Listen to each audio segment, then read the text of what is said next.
there's more and more statistics that are coming out which are suggesting that the level of integration is very low. Now, you don't need statistics or studies to do this. Maybe to precisely quantify, you can use those studies, at least the unbiased ones. But you can tell from just looking around, you don't need to be getting studies on this. And as I've mentioned in a number of videos previously, if I go to the most ethnically diverse or non-white areas, or where there's, say, roughly 50-50 of white and non-white and so on, what do I see? Do I see lots of mixed race couples, for example, even the younger ones, let's say the college kid age, or even go to a college, like a college town, where pretty much everyone there is connected with the local university. And do I see lots of mixed race couples? Do I see groups of people going around, younger people, college kids, senior high school kids, high school kids generally? Do I see them going around in mixed race groups? If I look at if I take public transport on the trains and so on, do I see bunches of school kids all in mixed race, or do I see them all separating off into racial groups?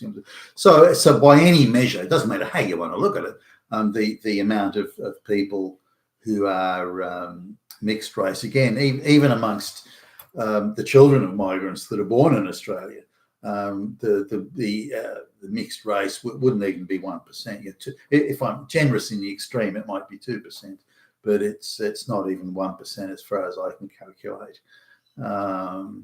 So now some of this could be a little bit harder for me to spot.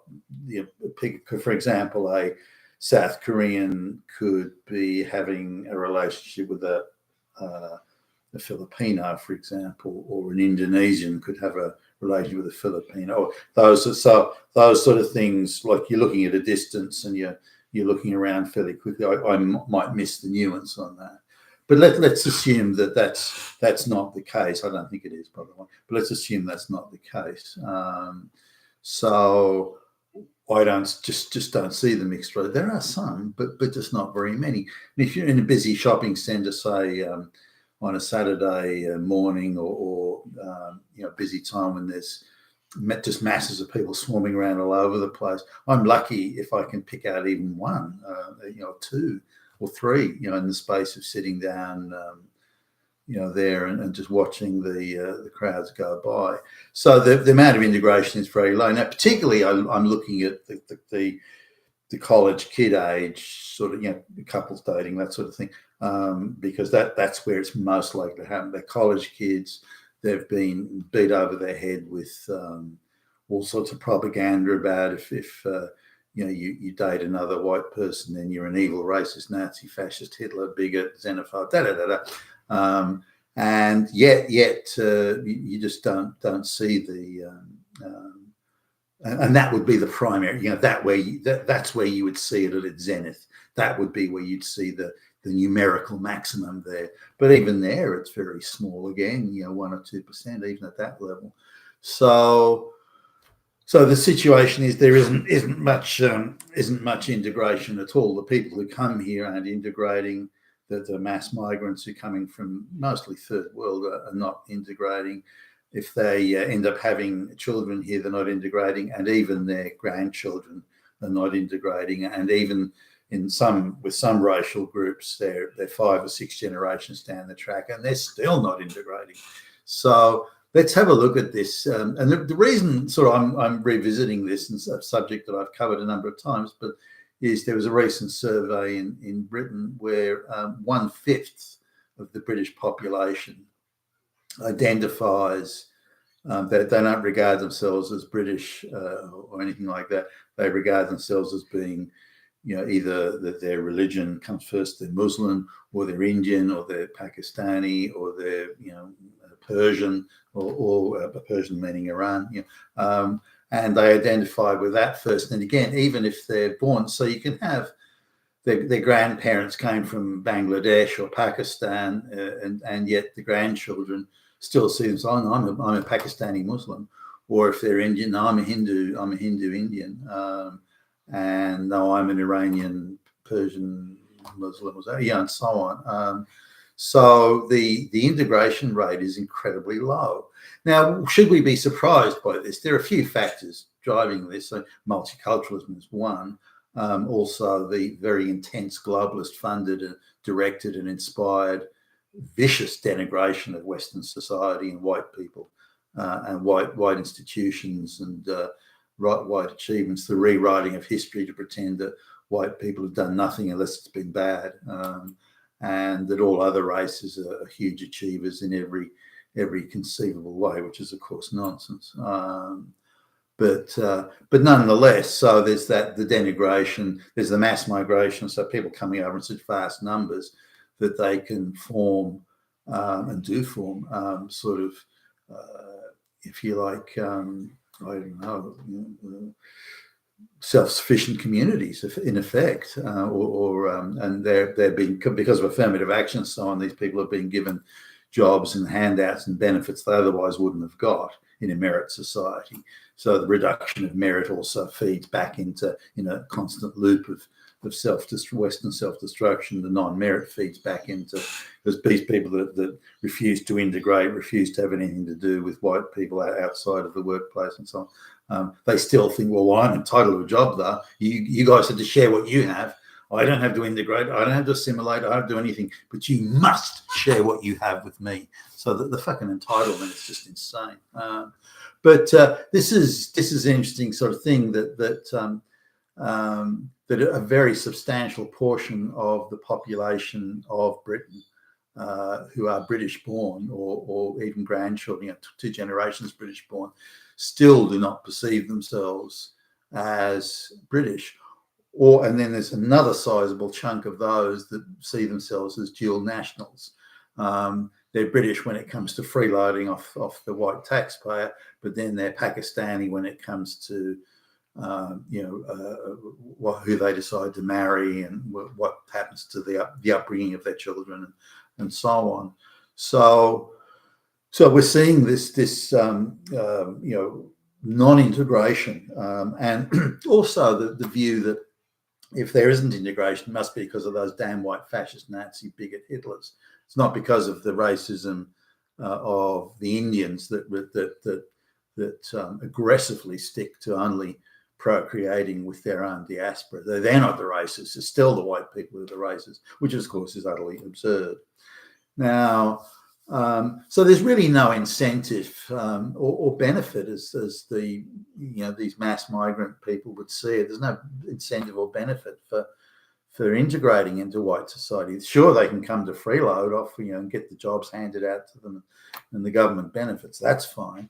When it comes to integrating, the reciprocal nature of we'll give you taxpayer resources, but you're then obliged to become part of our society. That contract's been, completely broken and torn up. So now, how do we fix this? Is it even fixable?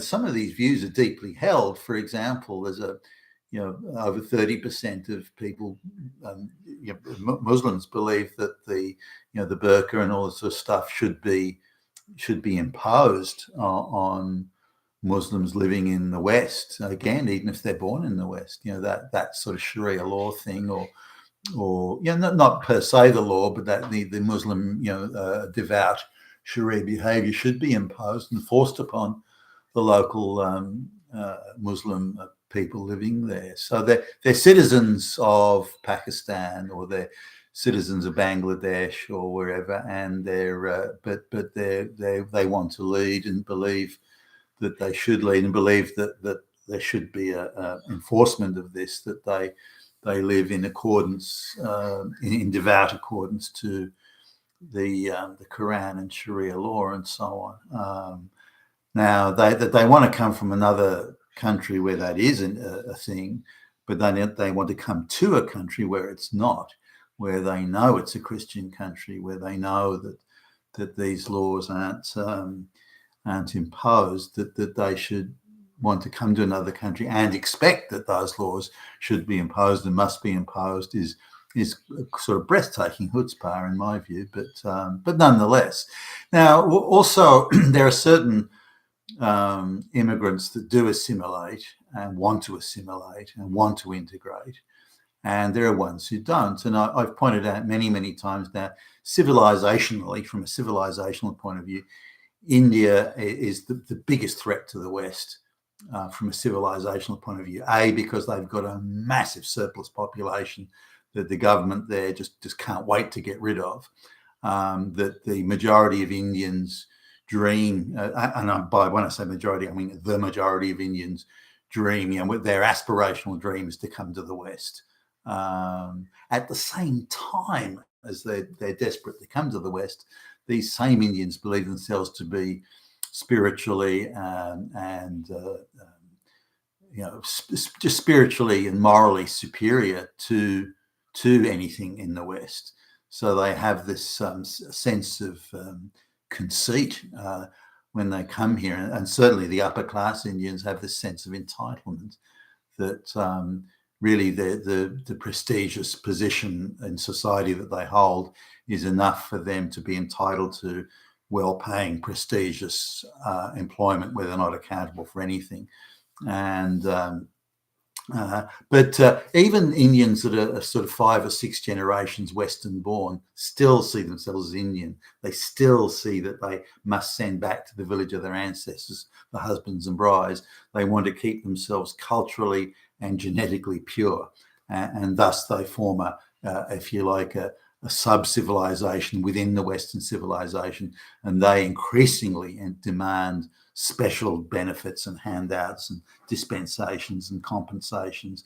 They're very quick to call out racism against them, but they hang around in their groups and their shops. The Indian businesses only employ other Indians. They may employ one white person for show, for a token thing, but that's all. And this is the same with the Muslim groups, the Pakistanis, the sort of Chinese, the type of Chinese migrant that's coming up. Even the Hong Kong migrants that come over, they've pretty much lost their ability to speak English. Many of them have. And not that many of them actually spoke good English, even when Hong Kong was a British colony. I was surprised when I used to go there on business how many, they sort of like there was a Chinese mafia that kind of run the place, really. They not that many of them spoke good English. They spoke a sort of pidgin English. But now the Hong Kong Chinese migrants speak hardly any English, and they again form their ghettos and their groups and their mafia-like little businesses where white people aren't employed. And again, I've been to some of these businesses where the entire office hasn't got a single white person. I'm the only fucking white person walking around the office. Why are they not required to employ 50% white people? Why are only white companies heavied and pressured and threatened and cajoled and guilted and shamed into hiring non-white people? Why aren't they also required to do that? But anyway, so when we look at the issue of assimilation and so on, it's very low. Whether it be at a business level, intermarriage, and so on, it's very low. And the biggest source of migrants, India and China, India in particular, the biggest source of migrants are those least inclined. And the Muslim countries are those least inclined to integrate and assimilate.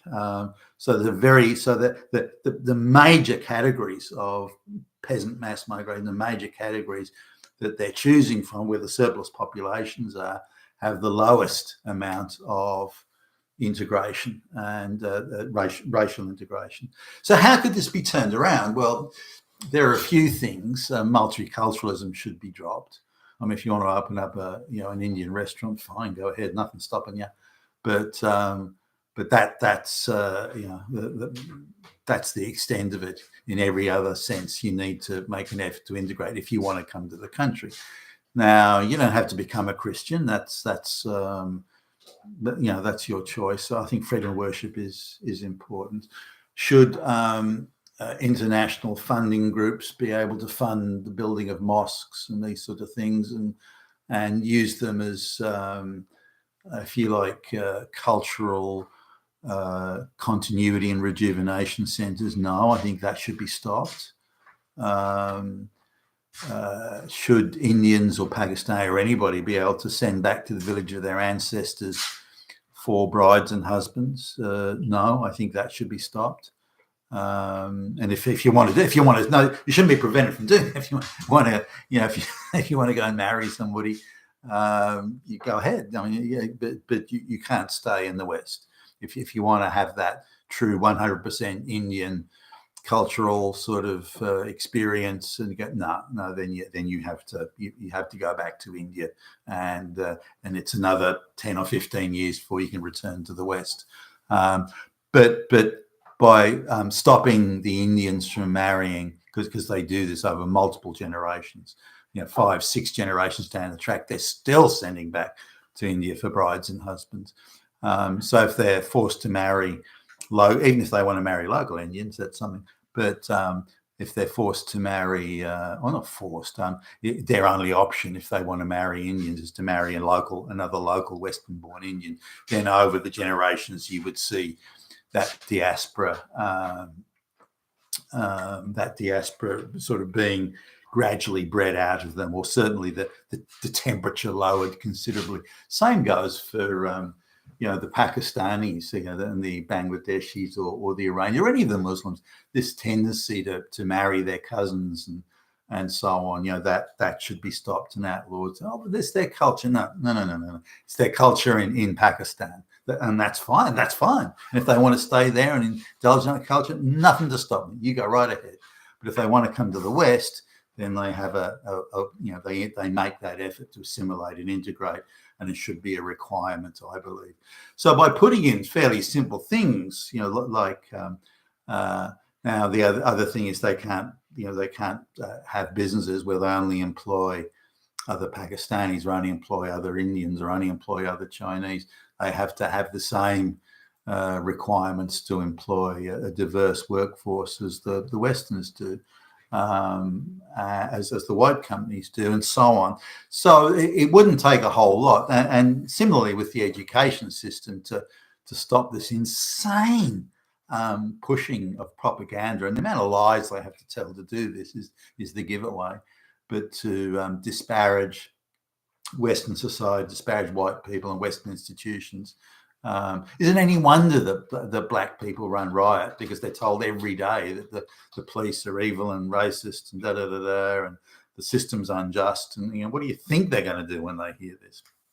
So I don't think it would take a whole lot to bring about integration and assimilation. The tax system possibly could be used in some ways, like if you want to go through an arranged marriage, like the Hindus do and that sort of thing, then you have to pay a very substantial bond or something like that. That could be done. I'm not advocating this over that, or this should or shouldn't be the case, but what can we do to so I mean, the options on the table really in reality are measures to encourage and facilitate and give incentive for integration assimilation. I mean, that's one way of going, or mass repatriation of unwanted immigrants that were never needed in the first place, was simply been imposed on the West because of the World Economic Forum, globalization, bullshit policies, which are going to ultimately destroy us all. Those rich people who the very wealthy, who never have to think about anything, then to them it all seems like, well, it's something that the peasants and the hoi polloi can put up with. But the point will come, and maybe not too many more years away, before it'll reach up and grab them. And I think it'll be something like the French Revolution, where people have thought they were absolutely immune and impervious to the activities of the proletariat and the sans culottes, as I would say. Without stockings, sans culotte, that they would be impervious and untouched by it. And in the end, they were all getting their heads chopped off, including the king and the queen, for goodness sakes, which was, I think, an overreach. Nonetheless, if we don't do mass repatriation and we don't do very active pursuit of assimilation, then the whole thing will be torn to pieces, and it'll be a wall-to-wall shit show, and we're heading there fast. You've been a Tacitus today, your Pushback channel. Thank you for listening.